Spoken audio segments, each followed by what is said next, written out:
experiences, but I'm going to try and keep it as like open to as many audiences as possible, so you might agree or disagree with stuff I say, but this is just what I found works for me for the moment, and it might change depending on like the experiences I might experience later on. I hope this video is helpful to you guys, and I also thought filming this video would be helpful to me in the future if I ever struggle with similar things again and just need a bit of a reminder. So I don't know if you guys have heard of attachment styles. If you haven't, I think it would be really worth looking into because it's really helped me with friendships and relationships.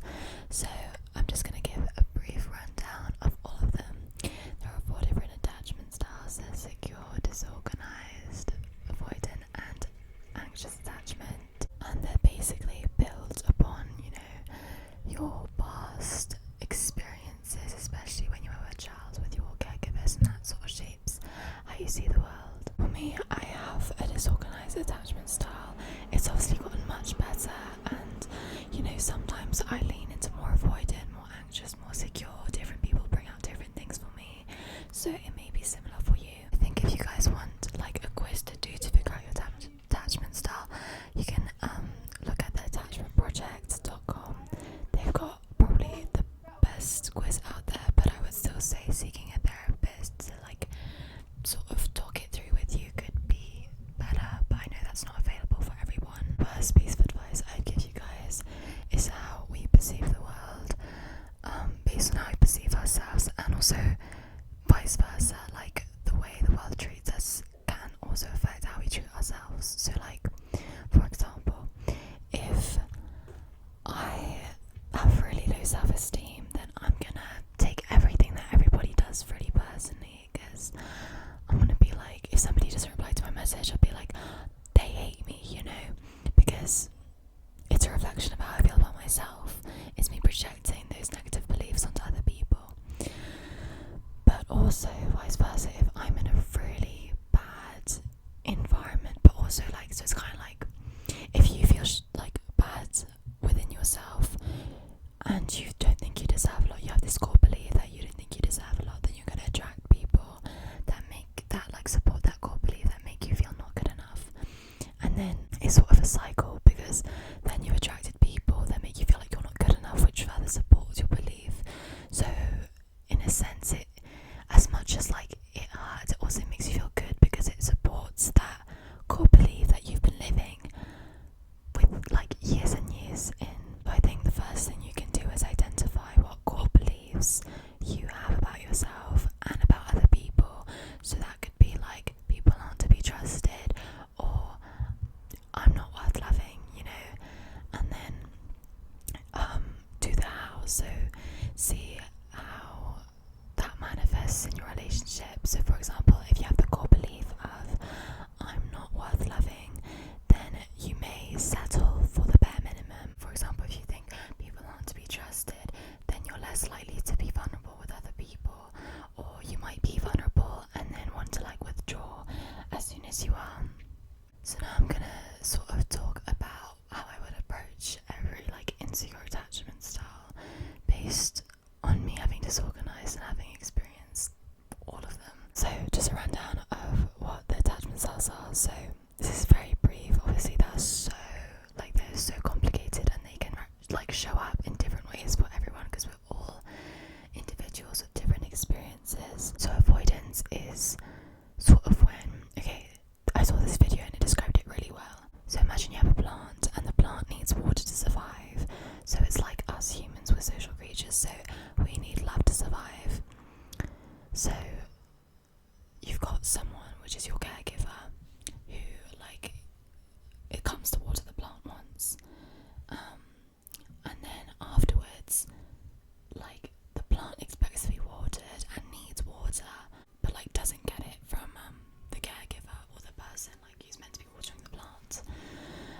And that could be for a bunch of different reasons why they didn't water the plant. And so then the plant learns to live without that water. So then when that water comes along, it feels weird, you know what I mean? So that's the same thing with people with avoidant. It's like they sort of want love and affection at first, but then they realise that it doesn't exist, almost because of, you know, the environment they grew up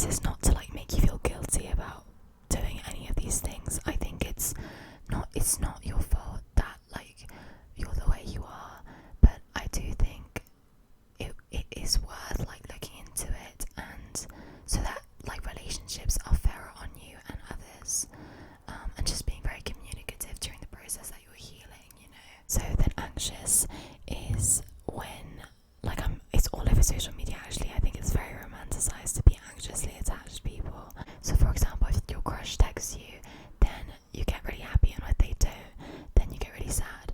It's kind of this thing where your whole happiness and your whole worth is put in the hands of others, and you can easily be codependent on other people or overshare, etc. Sorry, it's getting quite dark because it's night time, but I would say like the dim lights, I think it adds to the vibes.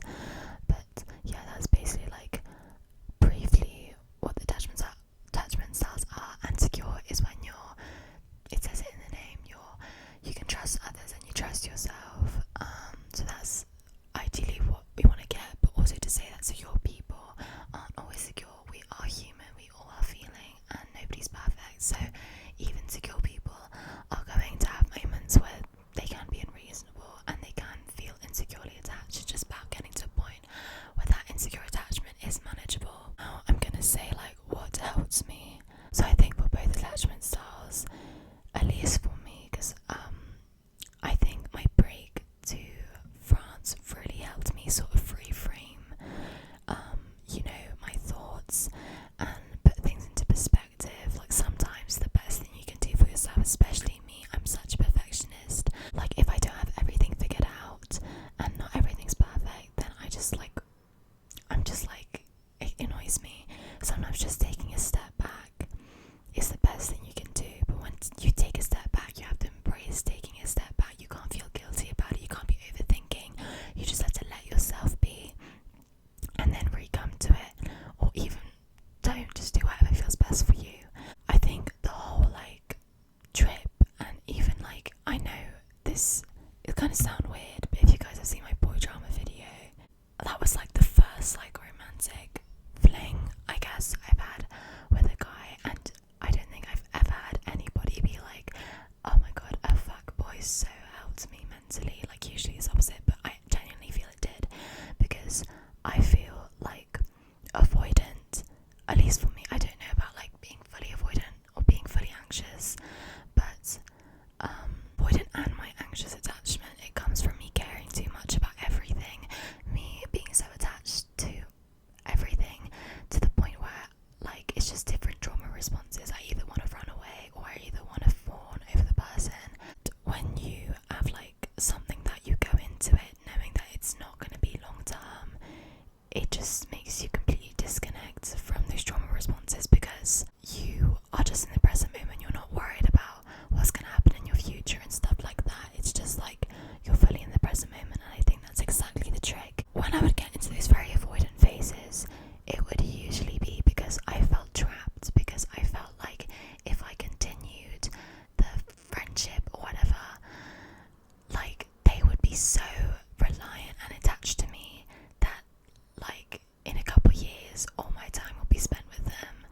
Everything, like, it sounds nice, there's someone who cares about you, but it's again, it's like the not being used to the water. Like it just was weird. And I feel like when you stay in the present moment and you realize you don't need to hang out with that person, I think also like avoidance, at least for me, this is all personal, comes from not being able to set boundaries, because, or me feeling guilty about setting boundaries, like, rather than being communicative and being like, oh no, I don't want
relationships feel very like suffocating and overwhelming in my head, even if like nothing's actually happening.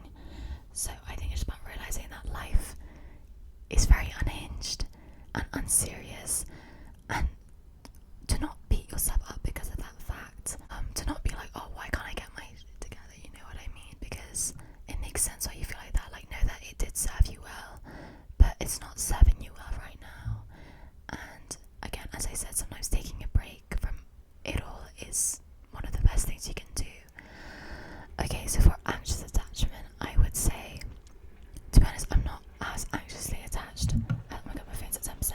I'm not as anxiously attached as I used to be. I think I lean more towards avoidant now. But I would say, know your worth. Like, do things. If you feel like you need to seek reassurance or fawn over someone, do the opposite. So find things that make you feel good. I told my friend this yesterday, who felt very codependent on her boyfriend, and I was saying how you need to find who you are without his reassurance, without his love. You need to be able to give whatever he gives you to yourself, and everything else is just bonus. It's kind of this thing, I want you but I don't need you. I'll be much happier in my life if I have you, but I'm detached to the extent that if anything goes bad, I'll be sad for a minute because I'm human, but I can move on and I'm enough as it is. I don't need you to make me feel enough. So I think that, and also, like, for example, whenever a friend, so like things I used to get excited about, so like a friend commented on my TikTok that I was like actually attached to, or like, I don't know, something like that, or someone liked my post or whatever, and me getting really happy over it. Now I'm just like, as they should. I think part of anxious attached things, and even avoidant, is the fact that you don't believe there is anything better out there, so you settle for something not very good. But as I said, I think the experience, I know it sounds so funny, but I think the experience I had with my little boy drama thing, it made me realise I can be wanted and I can just sit back and be wanted. I know it was like not the same intentions in a sense, but it was like, there will be people out there, and I know like it doesn't feel like it, but that's why you need to feel enough with yourself first. You need to feel okay with being alone, but also know that there are people out there that you're going to click with and some you're not, and there are people out there that are going to give you love and some won't. I also need to say with anxiously attached people is that you tend, and me like before, tend to like give a lot of your love away and often get disappointed because people can't like live up to your expectations. I would say that's unfair to them, and it's also unfair to you to do that. Like, yes, there will be people out there who are going to give you the love that you deserve. So when someone texts you back, it's as they should, honey. You are worthy of that. But also do a bit of self-reflection and realise when there are moments that you're maybe holding someone on a pedestal and the expectations you're putting on them are just too high. So for example, if I'm just like, it's been an hour and she didn't text me back, and getting really angry and taking everything so personally, maybe you realise that they have stuff going on, and that doesn't mean they don't love you. I think another thing I saw, and this is just to finish this off, otherwise my phone is going to die, is realising that just because someone isn't constantly reassuring you or isn't constantly doing this, that doesn't mean their feelings haven't changed towards you. And I know that's really difficult, especially if you've grown up in like a family where your caregivers would sometimes give you love and sometimes not, and that inconsistency make you feel like if they're reassuring me now they love me, but when they're away you don't really know what to make of it, right? Acknowledge that comes from that place, and it's not actually that person that's doing you wrong. But in insecure attachment style, it's also very difficult to know, like, is this person good for me, is it not? But I think it just comes with knowing your worth and knowing what you deserve, but also knowing, like, humanizing other people as well. So anyways, I hope this video was helpful. These are sort